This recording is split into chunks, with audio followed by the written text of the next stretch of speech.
Gracias. ¿Funciona el sonido? Si no funciona funciona este. Y ahí lo hacemos. Muchas gracias. Buenos días, esponjas. Buenos días. Me siento sugado. Es un placer estar aquí con vosotros. Agradecer a Alejandro la presentación, corta y buena, como todas las buenas presentaciones, son cortas y buenas. Hay dos tipos de presentaciones, las cortas y las malas. Y así, corto. Quería también decir que es un placer estar aquí invitado más directamente por Nuria. Nuria es, en términos de coche, es un Ferrari. Y es un gran placer conocerte hace tanto tiempo sin desilusiones, que es raro. Mismo en los matrimonios es raro conocer a una persona tanto tiempo sin desilusiones. Muy bien. Me gustaría también agradecer a la universidad y decir que es un placer estar aquí con vosotros. Yo hablo castellano perfectamente. La cuestión es que yo hice un curso para hacer errores. Porque me dijeron, sabes, si haces errores la gente presta mucho más atención, porque dice cuál es el error que él va a hacer ahora, el próximo. Y está siempre, eso no vos deja dormir. Porque si yo hablara castellano como Cervantes, ahí la gente se duerme. Pero así es mucho más atrayente para la atención que lo haga.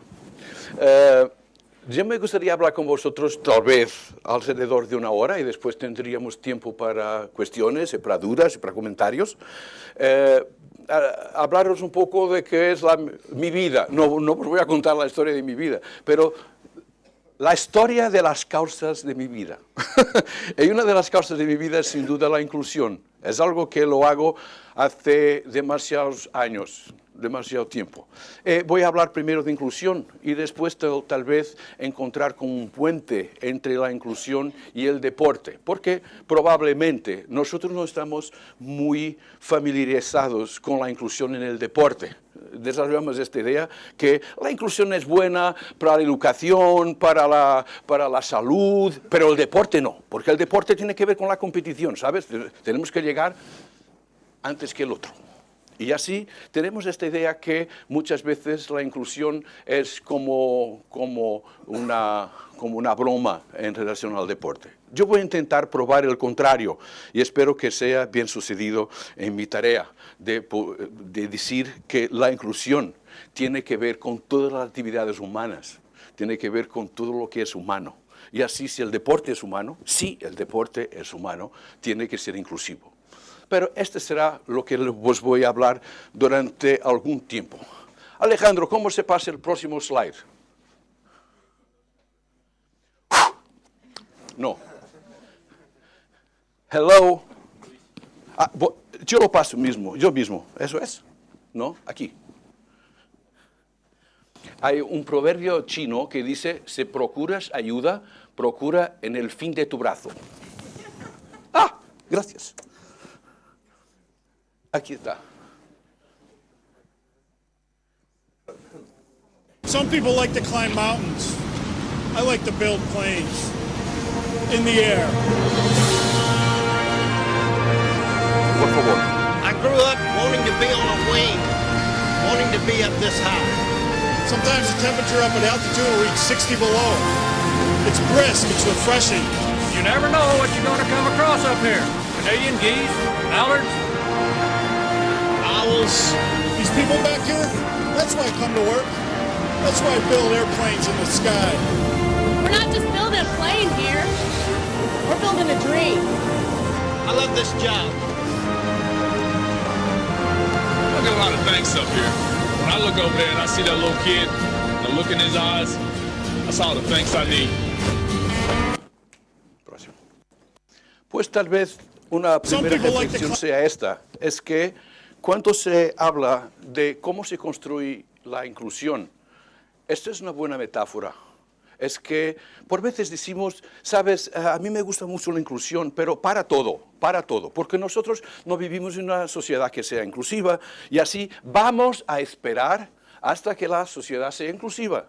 Y entonces el deporte será inclusivo. Y después yo seré inclusivo, todo el mundo será inclusivo. Eso es una broma, eso no es verdad. Nosotros, si queremos la inclusión, tenemos que construir el avión mientras vuela. Tenemos que pensar que la inclusión es hoy, la inclusión es aquí. Pero hay muchos problemas con los recursos, hay muchos problemas con la formación. Sí, hay, claro que sí, claro que sí. Pero nosotros tenemos que construir la inclusión ahora con los recursos, con la formación, con la organización que tenemos hoy. Y hacer lo mejor que podamos hacer.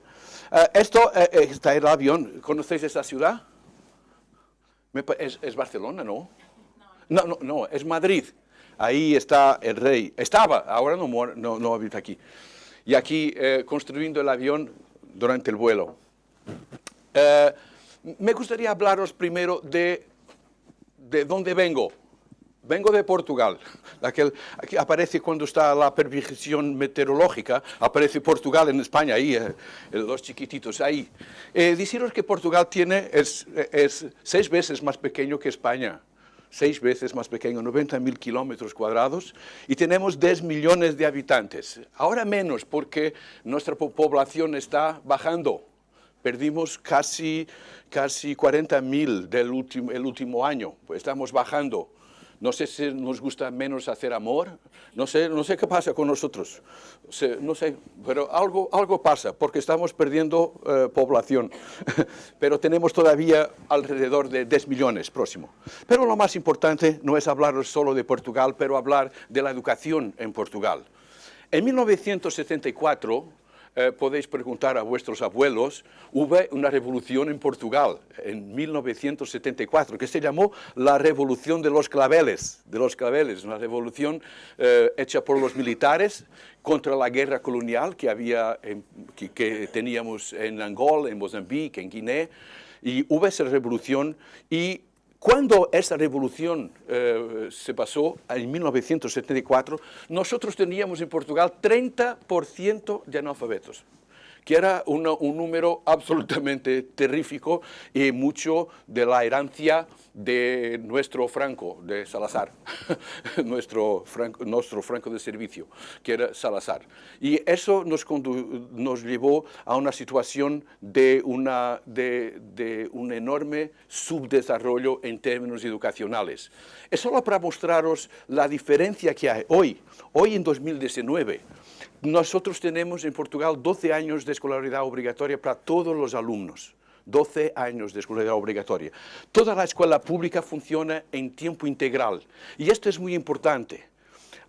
Tener una escuela pública que funcione en tiempo integral. ¿Es comprensible? Tiempo integral quiere decir que toda la gente tiene clases la mañana y la tarde.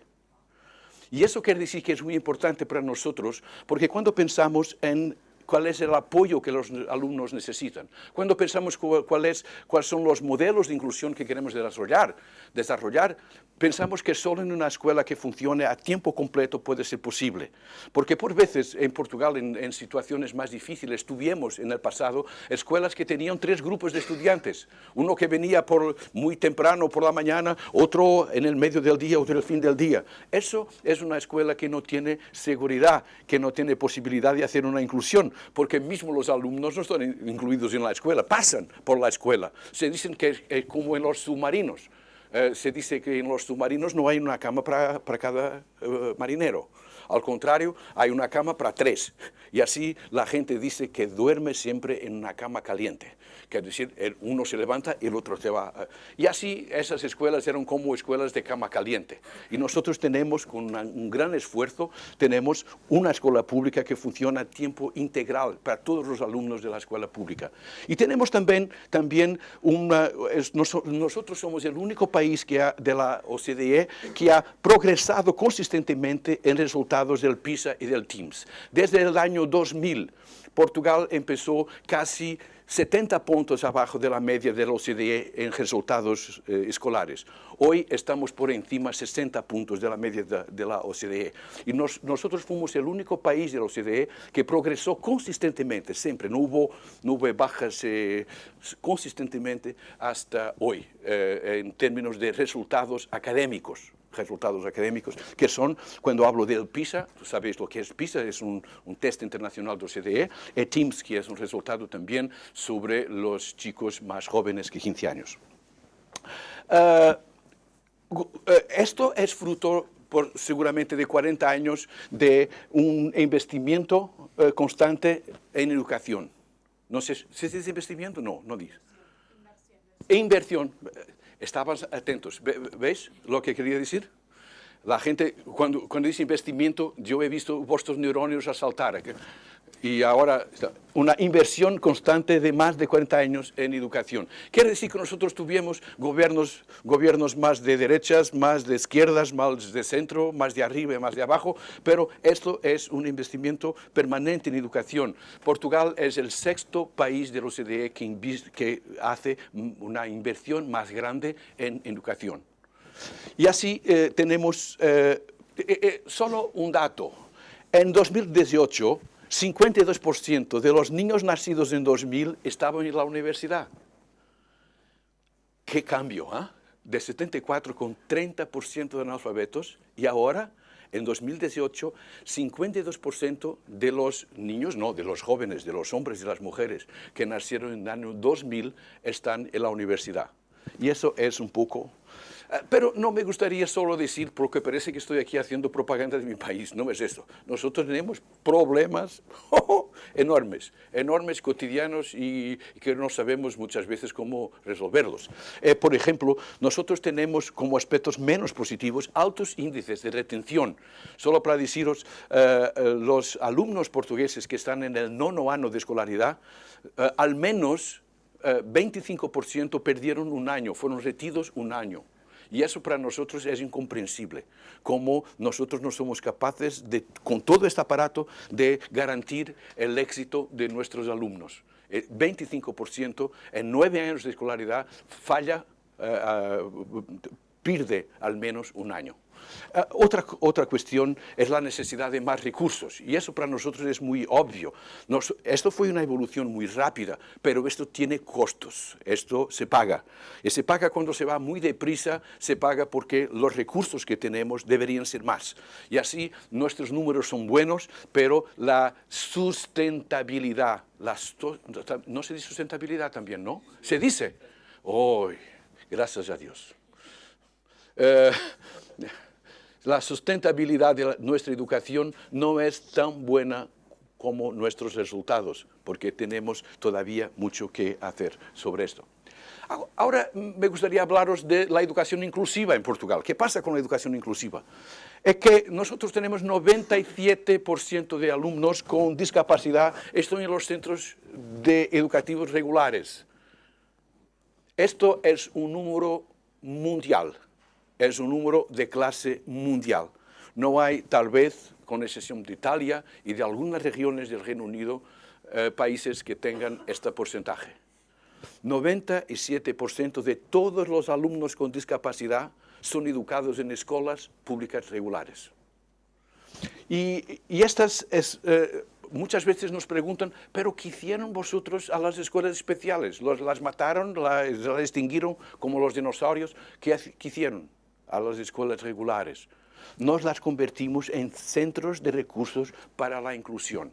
Quiere decir que todas las personas que trabajaban en las escuelas especiales, como fisioterapeutas, como terapeutas, como fonoaudiólogos, como psicólogos, la gente que trabajaba en las escuelas especiales continuó a trabajar, pero no para hacer la escolarización de los niños con discapacidad en la escuela, pero como soporte, como apoyo a los alumnos con dificultades, con discapacidad, que estaban en las escuelas regulares. Y a esto le llamamos centros de recursos para la inclusión. Yo sé que en España está actualmente una discusión sobre eso. Estuve a hacer una charla vía Skype para Plena Inclusión. ¿Conocéis? Plena Inclusión es un gran grupo que existe en España sobre esta concepción que deben ser los centros de recursos. Y así, nuestras escuelas especiales fueron convertidas en centros de recursos para la inclusión. Tenemos cerca de 90 centros en todo el territorio que dan este apoyo a las escuelas regulares. Y también tenemos 7.500 profesores de educación especial.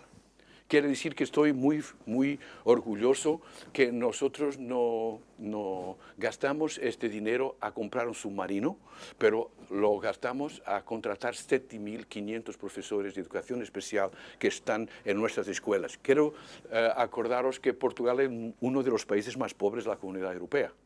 Y así es un enorme esfuerzo para nosotros de tener 7.500 profesores que están en las escuelas solamente para promover, para desarrollar la inclusión dentro de las escuelas. Estos profesores están en 811, lo que llamamos agrupamientos. Lo que vosotros llamáis en España centros educativos, nosotros llamamos como un agrupamiento. Un agrupamiento quiere decir que en Portugal no hay escuelas separadas, pero todas las escuelas están en un grupo de escuelas. Quiere decir que un grupo de escuelas tiene 3, 4, por veces 5 escuelas. Y eso es muy interesante porque nos permite hacer la gestión de los profesores. Hay un profesor que está más en una escuela y puede ir para otra escuela del agrupamiento. Nos permite recursos.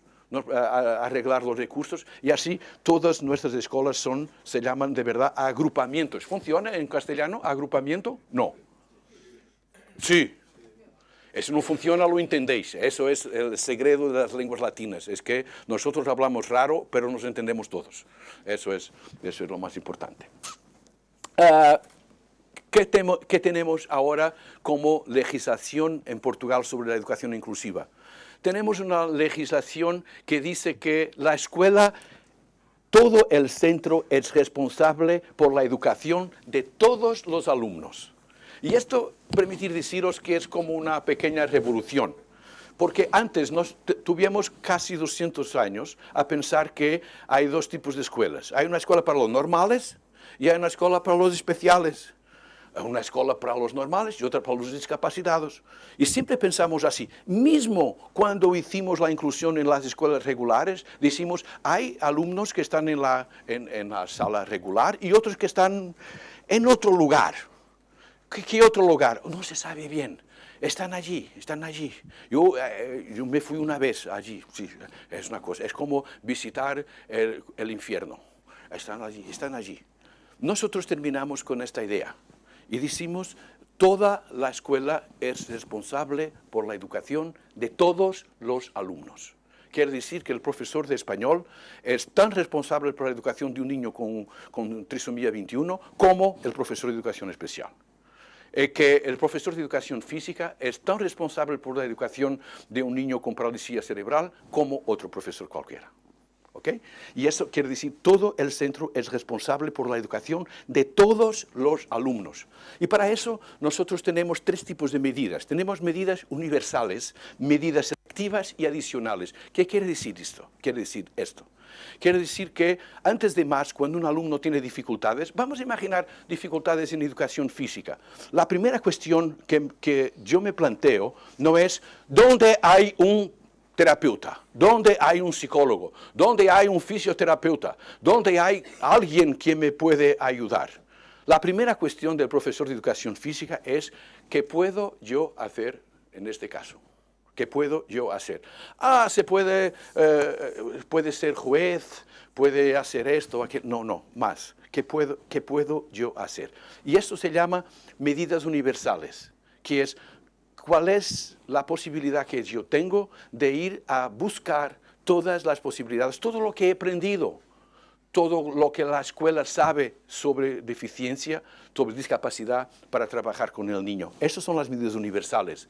Después tenemos niños que tienen más dificultades, que son niños que necesitan de medidas selectivas y de medidas adicionales. Y adicionales quiere decir que necesitamos de otras áreas curriculares. Muchas veces pensamos que los niños con dificultades tienen que tener menos currículum, ¿no? Él tiene una deficiencia intelectual, le vamos a cortar esto. No. Cuando educamos una persona con discapacidad, no solo tenemos que por veces cortar, pero algunas veces añadir. Y esto, cuando hablamos de una diferencia, y vuelvo a un ejemplo. Si yo trabajo con un ciego, yo tengo que añadir la movilidad. Yo tengo que añadir el golbol. yo tengo que añadir algo más. Además del currículum, tengo que añadir. Y así es necesario terminar, dinamitar esta idea que para las personas con discapacidad tenemos que hacer menos. Por veces, con las personas con discapacidad tenemos que hacer más. Y sobre todo, mejor. Y sobre todo, mejor. Tenemos problemas en la inclusión. Eso sería una otra conferencia. Estaré aquí 3 días a hablaros de todas las dificultades que tenemos. Pero solo 2. Dificultad en innovar y diferenciar el currículum. Sin duda. Nosotros tenemos en nuestras escuelas, como vosotros tenéis en España también, los profesores piensan que el currículum es el 11º mandamiento de Dios. Que hay 10 que están escritos en la Biblia y después hay un 11º que dice, y cumplirás el currículum. Y ahí está, si es el currículum, lo tengo que hacer, que no se puede hacer nada. Y se puede hacer muchas cosas sin tener esta idea que el currículum es algo de fijo, es algo que es como un dogma, no se puede mover. Nosotros tenemos mucha dificultad todavía en innovar y diferenciar el currículum. Y es interesante pensar qué es diferenciar e innovar el currículum en educación física. Interesante. Pues tenemos el handball, tenemos el baloncesto, el fútbol, la gimnasia y... ¿Qué es innovar el currículum en educación física? Esta es una buena cuestión para responder más tarde. ¿Qué es innovar el currículum en educación física? Y tenemos también problemas de recursos y problemas de formación. Quiere decir que desde 1987 que todos los profesores en Portugal tienen obligatoriamente una disciplina sobre necesidades educativas especiales. Pero eso no es suficiente, está muy lejos de ser suficiente.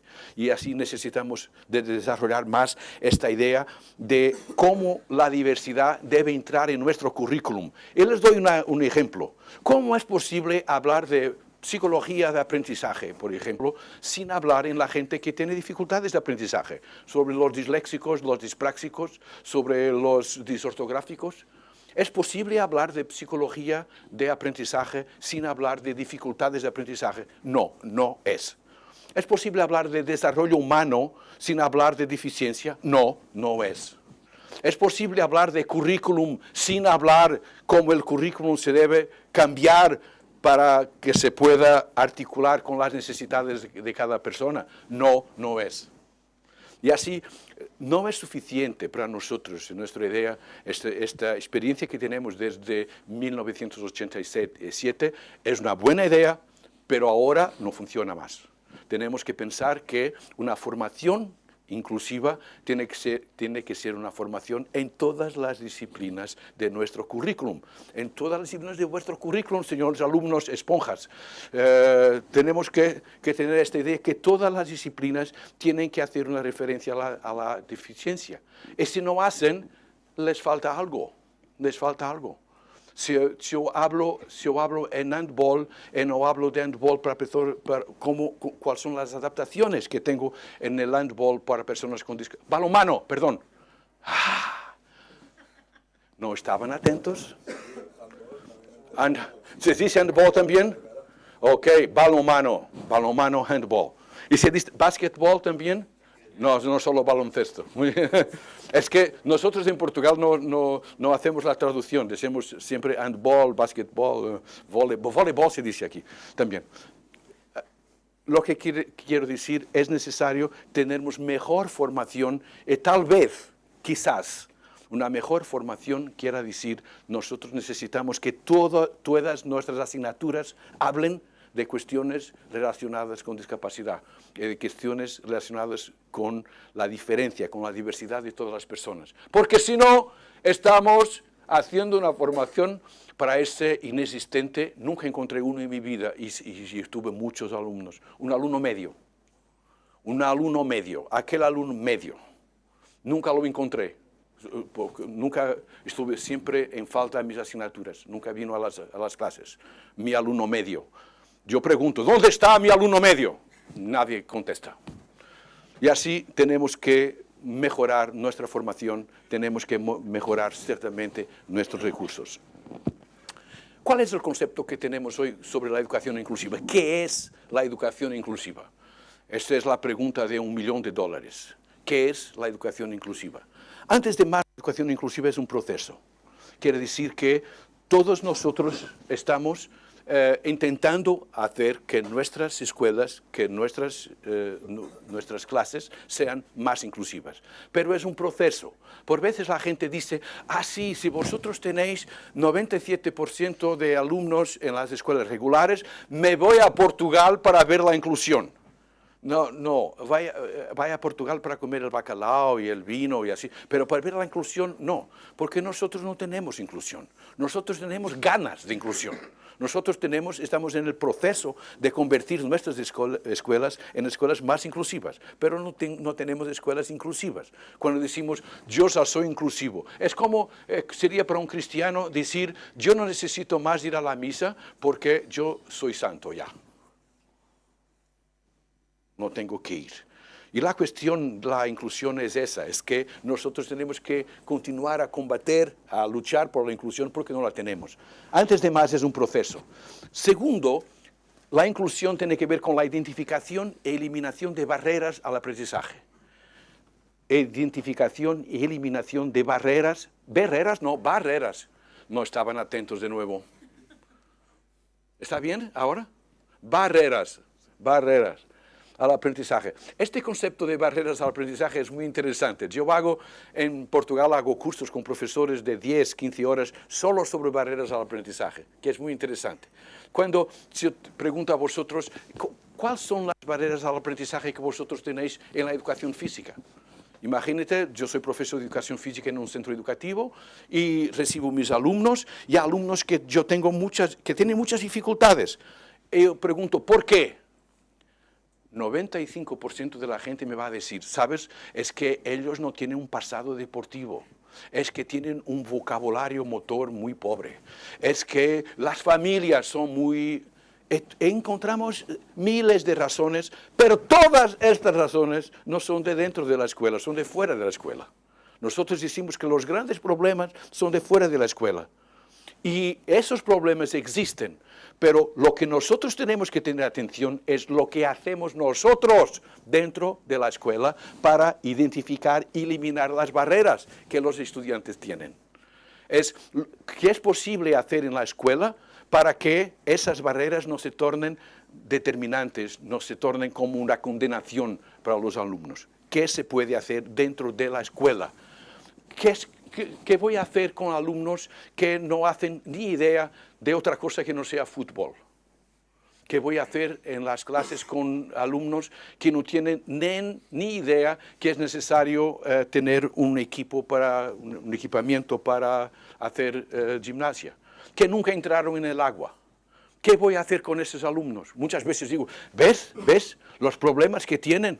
Yo digo, ¿ves los problemas que tienes que pasar? ¿Ves tú, profesor, qué vas a hacer? Y así la inclusión tiene que ver con las barreras, cómo podemos trabajar nosotros dentro de la escuela con las barreras que los alumnos tienen. Porque no es positivo, ni para ellos ni para nosotros, decir, a ver, los problemas que tengo, qué grandes problemas. ¿Y tú qué haces? ¿Y tú qué haces? No. ¿Qué haces tú? ¿Cómo organizas tu clase para que no haya barreras al aprendizaje a niños que no saben otra cosa que no sea fútbol, que nunca entraron en el agua? ¿Cómo se organiza? Tercero, la inclusión tiene que ver con la presencia, participación y suceso de todos los alumnos. Esto es muy interesante para la educación física, porque la presencia, ya sabemos, muy bien, es muy importante que esté ahí, pero es muy importante pensar qué es la participación de niños que tienen muchos problemas no solo de discapacidad, pero problemas también de desarrollo motor, lo que se dice de alfabetización motora, de gente que nos entendemos que no tiene una familiaridad con su cuerpo, no tiene una familiaridad con los entornos de aprendizaje, que nos pensamos, ¿cómo es que esta persona puede participar en mi clase? Antes de más es este concepto de mi clase. Mi clase. Ellos no participan en mi clase. Yo digo, ¿pero qué es tu clase, mi buen hombre? ¿Qué es tu clase? Tu clase es la clase que tú organizas para tus alumnos, no es tu clase. es lo que tú piensas, lo mejor que tú piensas, para que tu clase pueda ser una clase que sea interesante, pertinente para todos tus alumnos. ¿Ok? Y así es muy importante pensar qué es la participación. ¿Qué puedo yo hacer para que todos los alumnos participen en la clase de educación física? ¿Qué puedo yo hacer? Cuarto, es destinada en particular a los alumnos en riesgo educativo, que tienen situaciones de riesgo. Pero me gustaría deciros que muchas veces la inclusión funciona fuera de esta cuestión del riesgo educativo, para decir que la inclusión es algo que quiere decir a todos. Por ejemplo, vosotros, esponjas, no tenéis grandes problemas de discapacidad muy grandes aquí, ¿no? Pero me pregunto, ¿hay problemas de inclusión en vuestra universidad? Esta es una pregunta. Quiere decir, ¿será que nosotros estamos bien? Sentimos que por veces hay problemas de inclusión, hay problemas por veces que deberían ser mejores, que no son muy bien tratados aquí. Esto solo para deciros, no quiero desarrollar esto, necesitaríamos más tiempo, pero solo para deciros que la inclusión no tiene que ver con las personas con discapacidad. La inclusión es un valor transversal de las instituciones. Yo diría que la Universidad Francisco de Vitoria tiene que ser una institución inclusiva en el sentido que toda la gente se debe sentir bienvenida a esta institución y que nadie puede sentir que esta institución lo trata mal o lo trata menos bien, mismo a nivel de los colegas, de los alumnos, de los profesores, etc.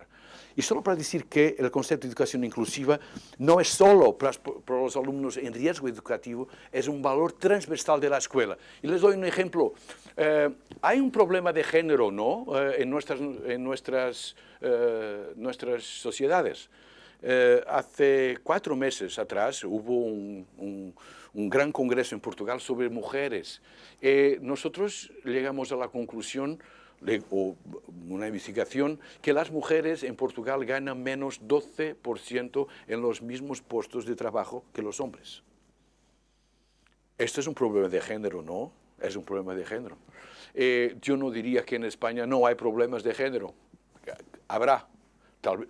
No sé si a nivel de salarios, seguramente a otros niveles. No es lo mismo ser mujer que ser hombre en España. No es lo mismo ser hombre o mujer en Portugal. Y así la inclusión tiene que ver también con esto. Es cómo es que nosotros tratamos los problemas de género en la escuela. Cómo tratamos los problemas de las minorías étnicas, cómo trabajamos los problemas de los niños que son más pobres y que no saben hablar muy bien, y que vienen muy mal vestidos, por veces huelen mal. Eso también es inclusión. No es solo pensar en la inclusión de los niños que tienen parálisis cerebral o que son autistas. Es pensar en la inclusión de toda la comunidad escolar.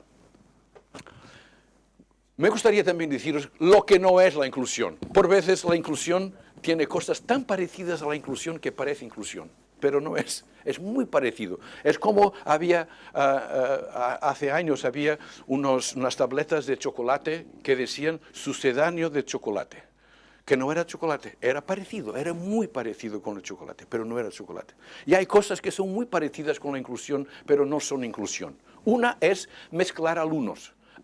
Yo tengo un alumno de Marruecos, tengo 2 con deficiencia, tengo un gitano y tengo un también de Mérida. Están todos juntos. ¿Es una clase inclusiva? No, es una clase inclusiva. Inclusión no es mezclar la gente, no es mezclar la gente. Tal vez inclusión es lo que nosotros hacemos después de la gente estar en contacto unos con los otros. Por veces hay profesores que dicen, ¿sabes? La inclusión es una buena idea. La inclusión es una buena idea. Para empezar es bueno, ¿eh? Es una buena idea, pero, después viene el interesante, pero no funciona. ¿Y sabes por qué no funciona? Porque yo tenía un alumno que era ciego y entró en una escuela regular, en una escuela normal.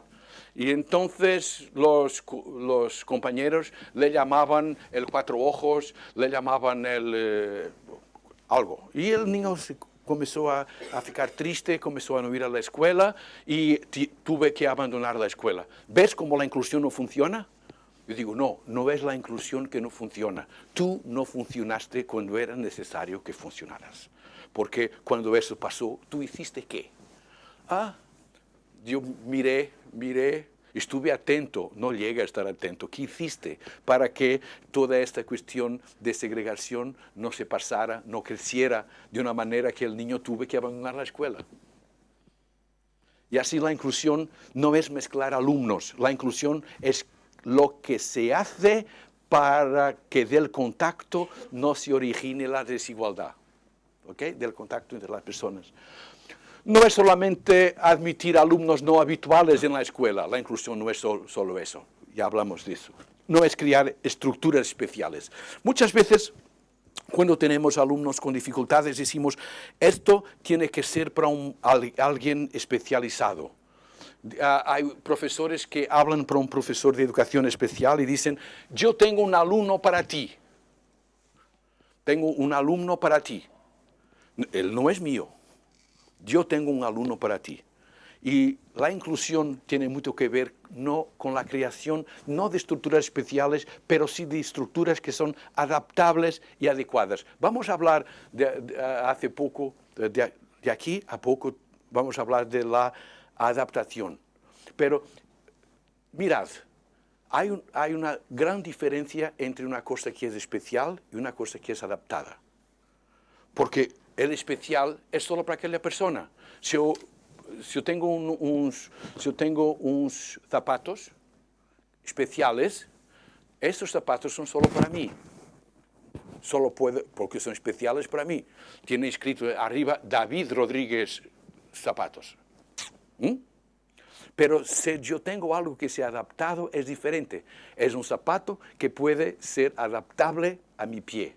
Y eso se ve, por ejemplo, con las personas con discapacidad. Un amigo mío tuvo un accidente, se quedó parapléjico.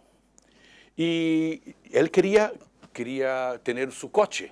Y entonces la primera cosa que ha hecho fue a la internet ver coches para parapléjicos. ¡Tarán! Lo que apareció, parecieron los tractores para los olivos, enormes, que tenían una gran puerta y él dice, yo no quiero esto, yo quiero un coche como toda gente tiene un coche. Y así, esto es una buena idea sobre lo que es especial y lo que es adaptado. En lugar de pensar que las personas parapléjicas tienen que tener un coche que no tiene marca, es algo que es construido no se sabe dónde, es que toda la gente sabe, llegó el Francisco, porque está ahí el coche de él, que es como un tractor. Eso sería un coche especial. Otra cosa es un coche adaptado, que yo no sé por el coche si Francisco está aquí o no, porque el coche es un coche adaptado para él, pero que no tiene un aspecto que sea tan obvio como de él. ¿Ok? Y así que tenemos, la inclusión no es crear estructuras especiales, es más estructuras adaptables y adecuadas para todos. 4 razones por qué es mejor tener una escuela inclusiva. ¿Por qué es mejor? Estamos tan bien, ¿por qué es mejor entrarnos en ese follón de una escuela inclusiva? Le diría 4 cosas muy rápidamente. Primero, porque los niños aprenden mejor en entornos diversos, sin duda.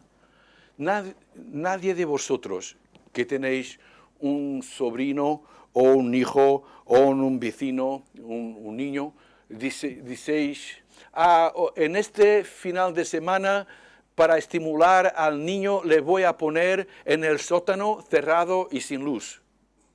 Y él se va a quedar muy estimulado. El sábado y el domingo, se quedará ahí 2 días. Y al final estará estimulado. Nadie lo cree. Nosotros pensamos que la estimulación tiene que ver con ambientes que sean ricos y diversos. Por eso los llevamos al ballet y al Warner Park y al judo y al todo. Porque pensamos que los niños aprenden mejor en entornos diversos. Vygotsky, conocéis el psicólogo, uno de los grandes psicólogos mundiales, un psicólogo ruso llamado Lev Vygotsky. Y él decía, Somos nosotros a través de los otros. Somos nosotros a través de los otros. Quiere decir que es muy importante para nosotros pensar, por ejemplo, cuál es el papel de la imitación. ¿Puedes pasar ese vídeo, por favor? Clicas, tienes que clicar aquí.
Vamos a ver la diferencia con los ojos de un niño.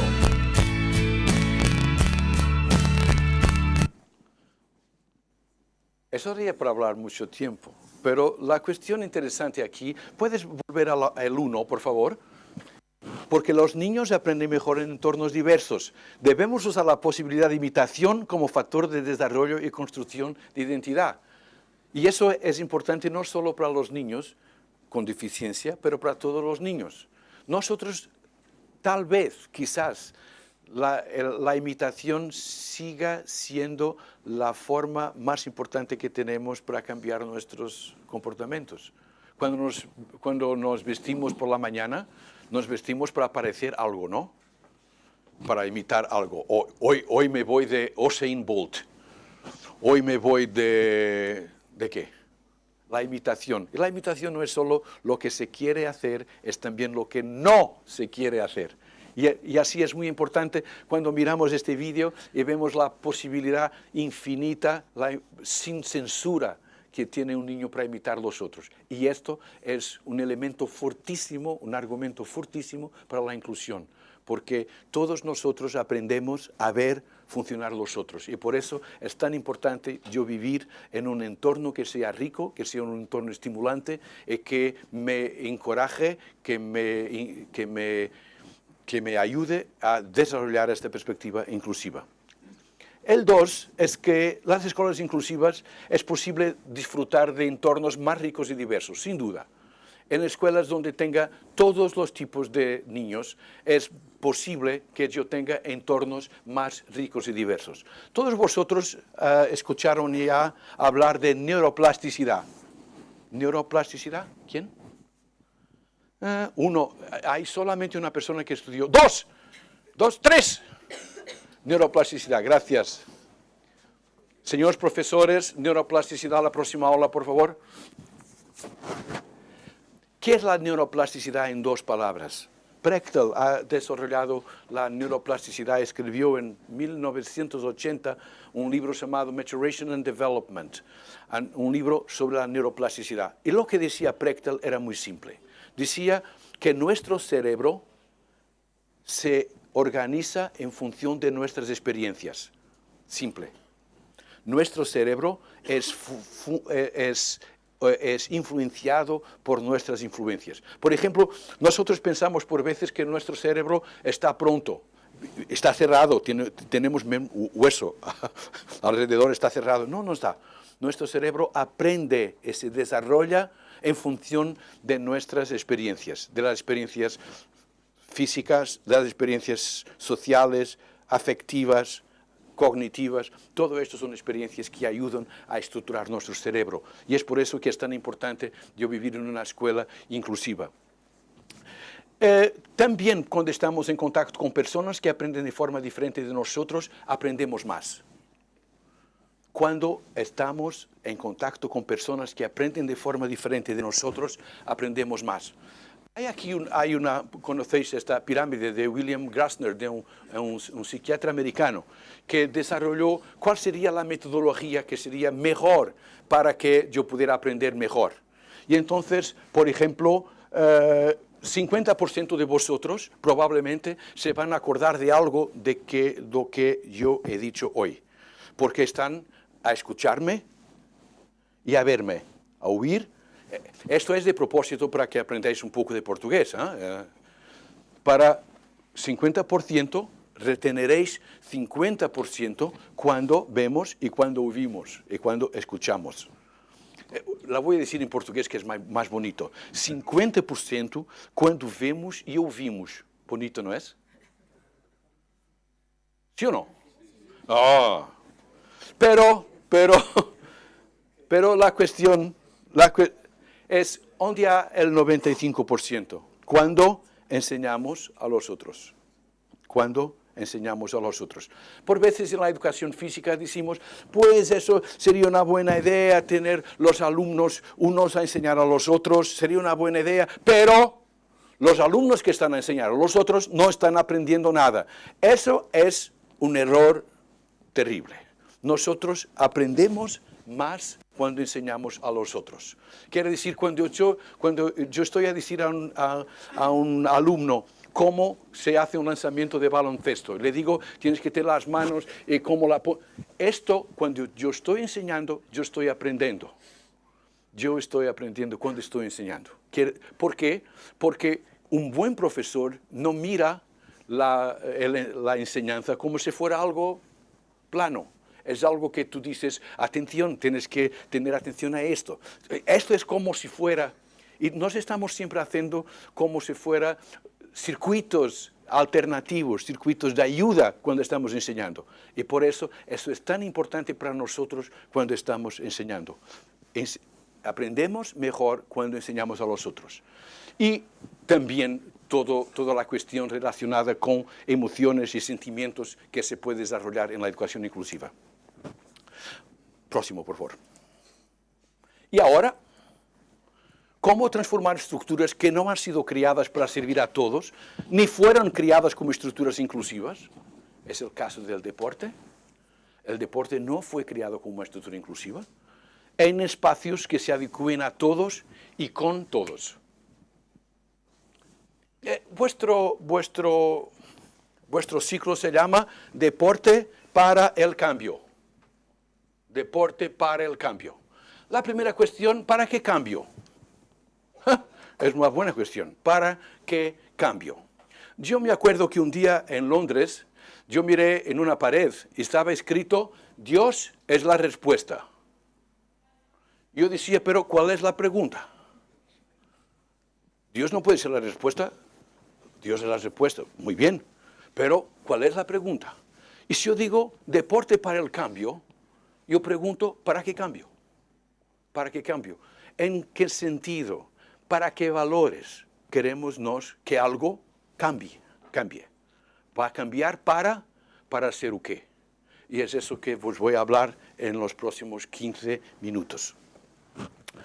Las Naciones Unidas han publicado en 2013 un documento que me parece muy interesante, que un día que tengáis tiempo, Promoting Human Rights Through Sport and the Olympic Ideal. Además del reconocimiento del potencial del deporte como un lenguaje universal que contribuye para el avance de los valores de respeto, diversidad, tolerancia, fair play, y esta resolución da importancia a la posibilidad del deporte de combatir todas las formas de discriminación y promover la inclusión social para todos.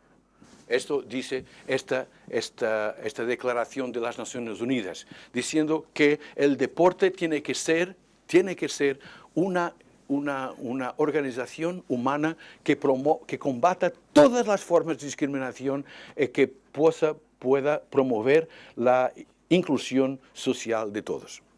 En Europa también tenemos la Carta Europea del Deporte, que vosotros conocéis, por cierto. No voy a leer todo, solo para deciros que dice dar a cada persona la posibilidad de practicar deporte, concretamente garantizando a todos los jóvenes, concediendo a todos las posibilidades de, garantizando a cada uno, etcétera, etcétera. Y esto quiere decir que esta cuestión de este compromiso con todos no es algo que David Rodríguez piensa que pasa. Es algo que las Naciones Unidas, que la Carta Europea del Deporte piensa y afirma que se debe pasar. Una cuestión que me parece de suprema importancia es esta cuestión de adaptación de actividades. Porque muchas veces nosotros miramos las reglas del balonmano y del baloncesto como si fueran, otra vez, reglas divinas que no se pueden cambiar. Y nos pensamos que muchas veces lo que nosotros necesitamos es, si tenemos personas con dificultades, es simplificar esas reglas. La adaptación no es tornar una actividad más simple, es sobre todo hacerla posible de ser ejecutada por cada uno. Es solo eso. Adaptación puede ser tornar algo más difícil, más complejo, con más variables.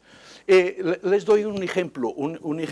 Por veces decimos, una de las dificultades de las personas con discapacidad intelectual es, por ejemplo, participar en un juego de balonmano. Porque no entienden cuántos apoyos pueden dar, no entienden que no pueden entrar ahí. Yo pienso siempre que lo que debería hacer sería cortar. Pero la cuestión es cómo puedo pensar en un juego que sea muy parecido con el balonmano y que pueda ser hecho por personas con ese tipo de dificultades. No es solo de pensar, no es de partir de la regla. No es partir de la regla, es partir de cuál es la idea del juego, cuál es la idea. Y así, adaptación de actividades no es tornar la actividad más simple, es hacerla posible de ser ejecutada por cada uno. Cuando yo trabajé con niños con parálisis cerebral, una de las actividades que yo hacía con ellos era tener como un poco como si fuera de boccia, como si fuera, pero en el tiempo lo hacía de otra manera, que era lanzar de pequeños pelotas, gracias, pequeñas pelotas para un cible que estaba en el suelo. Y había niños que no conseguían tener la coordinación del movimiento y no conseguían tener esta coordinación, porque por veces lo largaban aquí y el balón caía, y otras veces no tenía esta idea de este momento. Y así lo que hacíamos muchas veces era que en la silla de ruedas la hacíamos que el balón batiera en el neumático de la cadera y se iba.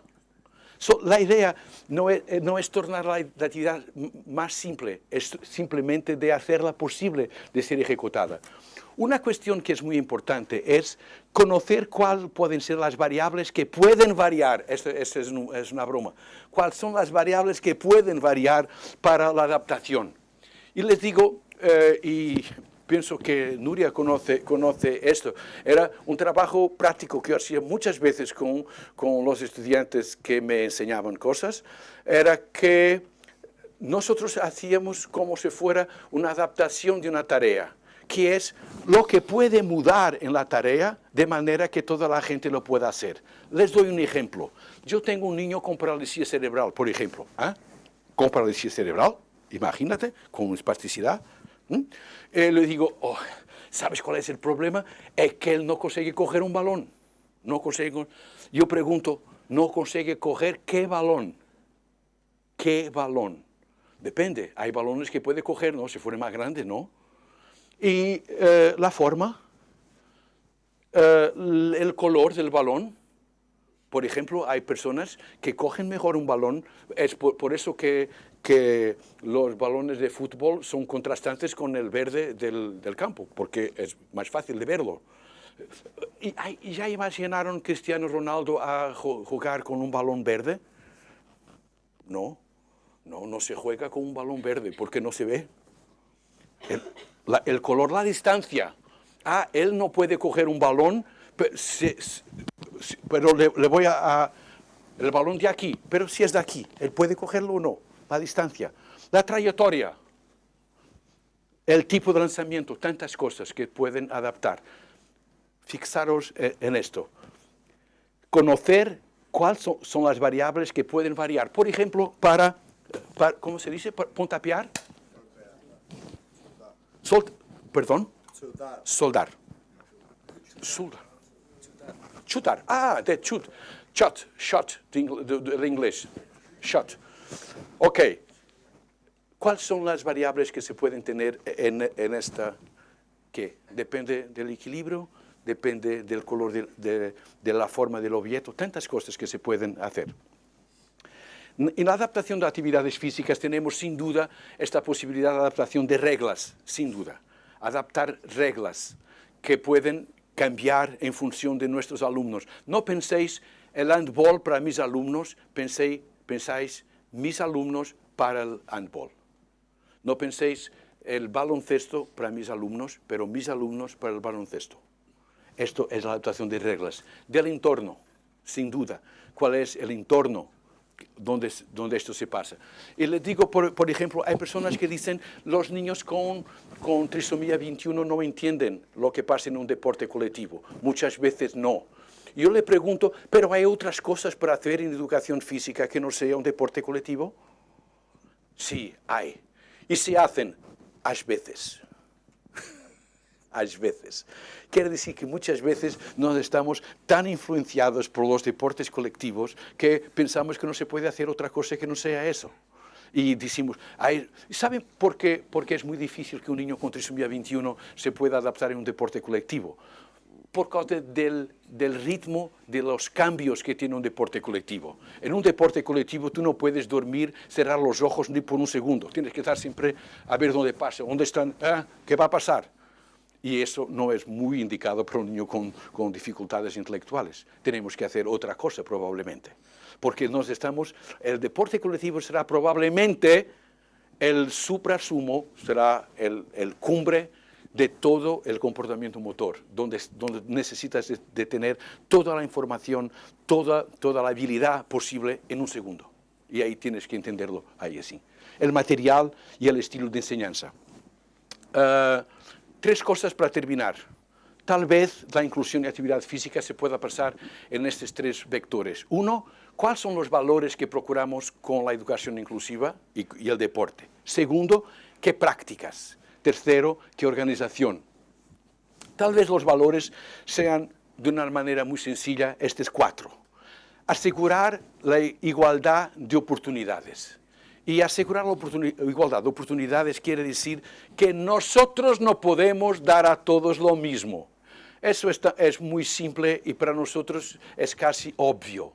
Es que si yo doy a todas las personas lo mismo, yo no estoy asegurando la igualdad de oportunidades. La gente dice, pues yo hablé para todos, ahora está, ya está. Yo hablé. No es suficiente. La igualdad de oportunidades no se ve del lado de lo que se da, pero se ve del lado de lo que se recibe. Y así, si yo quiero que toda gente tenga igualdad de oportunidades, yo tengo que tener la atención para que toda la gente pueda recibir aquello que yo les quiero dar. Y así quiere decir que tengo muchas veces que diversificar, que flexibilizar, que cambiar mis formas de enseñanza. Porque por veces tenemos la suerte de tener profesores que enseñan de la misma manera que nosotros aprendemos. Esos son los grandes profesores. Los grandes profesores, es fantástico. ¿Por qué? Porque era un tío que enseñaba de la misma manera que yo aprendo. pero hay personas que no aprenden de la misma manera que son enseñadas y necesitan de otra forma de enseñanza. Por ejemplo, ni todos nuestros alumnos son sensibles a lo que nosotros decimos. Hay alumnos que aprenderían mejor, mismo habilidades motoras, si tendríamos un soporte audiovisual, por ejemplo. ¿Cuántos utilizamos? Muy pocos, rarísimos. Y hay alumnos que son sobre todo visuales, ¿no? Que aprenden mejor con un estímulo visual. Pero nosotros hicimos... Ok. ¿Esto es igualdad de oportunidades? No, no es igualdad de oportunidades porque yo estoy enseñando para los alumnos que entienden la verbalización de lo que yo digo, no para aquellos que son más visuales y que aprenderían mucho mejor si yo tuviera un audiovisual. Segundo, personalización. Tercero, equidad e inclusión.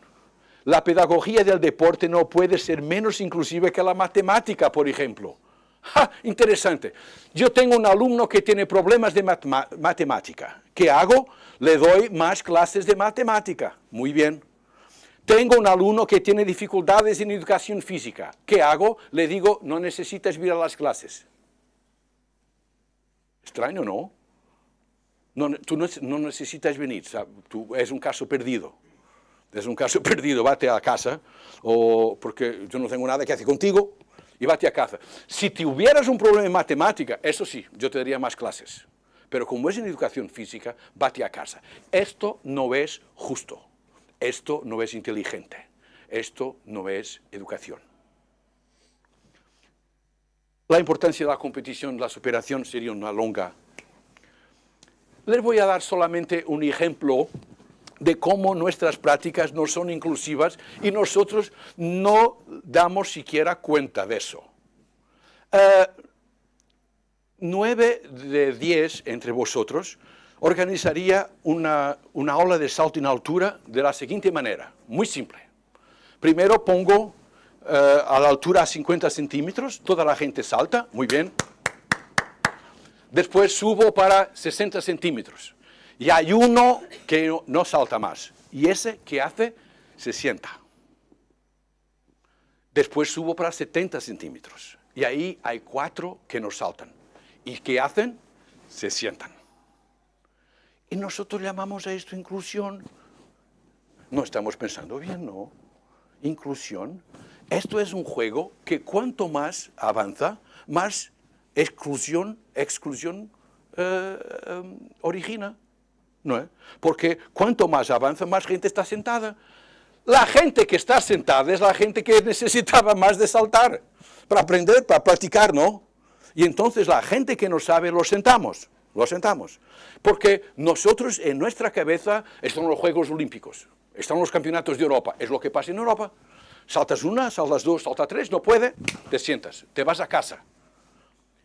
Nosotros no estamos organizando los Juegos Olímpicos, estamos organizando una actividad que es derecho de todos los alumnos. Y tenemos que pensar lo que hacemos. Y lo que estamos, una de las tareas que yo propongo a mis estudiantes es qué hacer en esta situación. ¿Cómo se organiza una clase de salto en altura que sea inclusiva? ¡Ja! Interesante, ¿no? ¿Cómo se organiza una clase de salto en altura en que al menos, toda la gente tenga las mismas posibilidades de saltar que todos, no solo los buenos? Solo a ver, nos estamos diciendo a los buenos, tú te puedes convertir en mejor. Y estamos diciendo a los malos, tú eres un caso perdido. Siéntate para que los otros puedan hacer cualquier cosa de bien. Siéntate. Esto, con perdón, esto no hace sentido ninguno.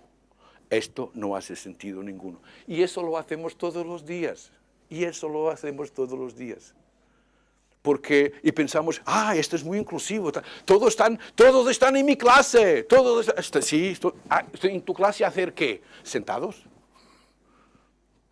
Sentados. Educación física, muy bien, muy buena, sentados. Necesitamos de gente que esté todo el tiempo a practicar. Y tal vez, quizás, los alumnos que están sentados sean los alumnos que necesitan más de practicar.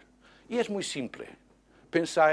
Basta pensar en si tenéis hijos o primos o hermanos o vecinos, ¿qué pensaríais vosotros de un profesor que cuando vuestro pariente no sabe saltar, le dice, siéntate?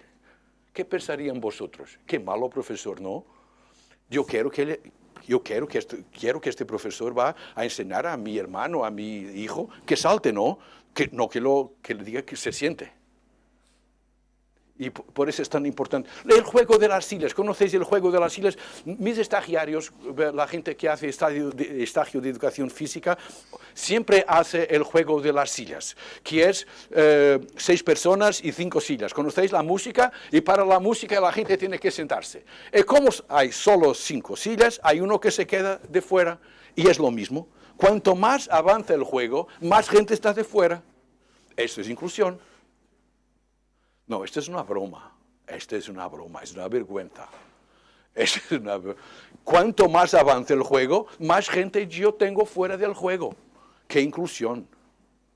Y es esto probablemente que nosotros necesitamos de pensar 2 veces, precisamos de pensar otra vez, que es de cómo las actividades físicas, de cómo la educación física está tan conectada con la perspectiva de exclusión, siempre. ¿Por qué? Porque estamos muy influenciados por la forma como funcionan los Juegos Olímpicos, los campeonatos de Europa, y pensamos que la educación física es eso. No es. La educación física es un derecho de desarrollo de toda la gente. Tenga discapacidades, sea azul o negro, o sea pobre o rico. Toda la gente, como he dicho, de las Naciones Unidas y la Carta Europea de Deporte, toda la gente tiene el derecho de hacer educación física. Y probablemente la gente que tiene más necesidad de hacer educación física son aquellos que tienen menos posibilidades de tener suceso y ahí de tener éxito. Y ahí nosotros tenemos que intervenir sobre eso. Sobre la organización, la constitución de equipos como una opción pedagógica. Un otro ejemplo es que cómo constituimos nosotros los equipos. Ok, yo soy el profesor de educación física, hoy tenemos una aula de baloncesto, ¿ok? Tú y tú van a elegir los equipos, ¿ok? ¿Qué es esto? ¿Qué es esto? Tú y tú tú no eres profesor porque van a elegir los alumnos los equipos. Yo quiero saber por qué yo elijo los equipos. Durante mucho tiempo, cuando yo fui profesor de educación física muchos años, después de un mes de trabajar con mis alumnos, yo decía, vamos a hacer un juego de baloncesto. Y entonces yo elegía los peores alumnos de un lado y los mejores del otro, para los 2 equipos. Los estudiantes se cabreaban conmigo. ¿Qué es esto? ¿Qué es esto? ¡Lo vamos a perder! El profesor no ve los equipos. Sí, veo muy bien. Veo muy bien. Este es un equipo y este otro. Vamos a jugar. Al fin de 10 minutos era 30-0. 30-0. Y los alumnos más fracos decían, ya sabíamos, ¿ves? Están mal elegidos las equipos. Y digo, no, están muy bien elegidos. ¿Sabes por qué? ¿Qué hicieron los niños de la mejor equipa para ganar? Juegan mejor. ¿Qué hicieron? Pasaban más el balón entre ellos. Muy bien, pasaban el balón. ¿Y qué más? Nosotros andábamos todos en grupo y los otros estaban más separados. Muy bien, estaban más. ¿Estás a ver? La constitución de los equipos es una opción pedagógica. Yo sé por qué quiero hacer los equipos. No son los alumnos que saben por qué los quieren hacer. Yo sé por qué constituyo los equipos. Y quiero un equipo para esto, o para esto, o para esto. Puedo querer equipos que sean equivalentes, equipos que sean diferentes, equipos que sean muy amigos entre ellos, que no sean amigos entre ellos. Eso es una opción pedagógica. Y eso es también inclusivo. Tengo que terminar. ¿Puedes pasar, por favor? Próximo.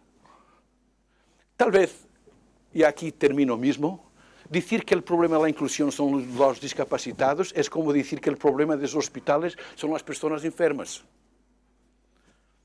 Los hospitales funcionarían perfectamente si no fueran los enfermos. Los enfermos es un problema para los hospitales. todo funcionaría bien si los hospitales funcionaran con personas sanas y alegres, y sin duda. ¿Cómo decir que el problema de la inclusión sería perfecto si no tuviera personas con dificultades? Y tenemos que pensar, es esencial romper con el paradigma de hacer deporte como si fuera una competición permanente con el otro, como si fuera una competición permanente. El valor principal es superar el otro, y es mucho más que eso, es mucho más que eso. Hacer deporte es sobre todo superarse. No superar, es superarse a sí propio, a sí mismo, es superarse a sí mismo. Sin duda, hay un componente que yo pienso que el deporte es distinto de otras actividades humanas. Es esta necesidad, esta presencia obsesiva de la superación, sin duda, sin duda. Pero es una superación que es sobre todo con nosotros, una superación que tiene que ver con cómo puedo yo llegar más lejos, a hacer mejor. Si posible con otras personas, si es un deporte colectivo, pero sobre todo conmigo. Le gustaría mostrar un vídeo también, puedes pasarlo, que tiene mucho que ver con... Por veces decimos que la inclusión tiene que ver con el Ministerio de Educación, con alguien que haga cualquier cosa.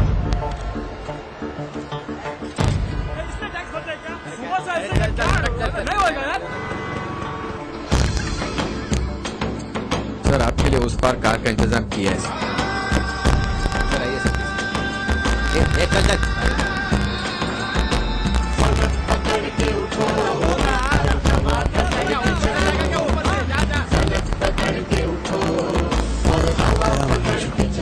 I hate this country. चलो तो हिंदुस्तान चले चलो तो हिंदुस्तान चले चलो तो हिंदुस्तान चले चलो तो हिंदुस्तान चले लगा हाथ के सूरज सुबह निकाला करे हथेलियों में भरे धूप और उछाला करे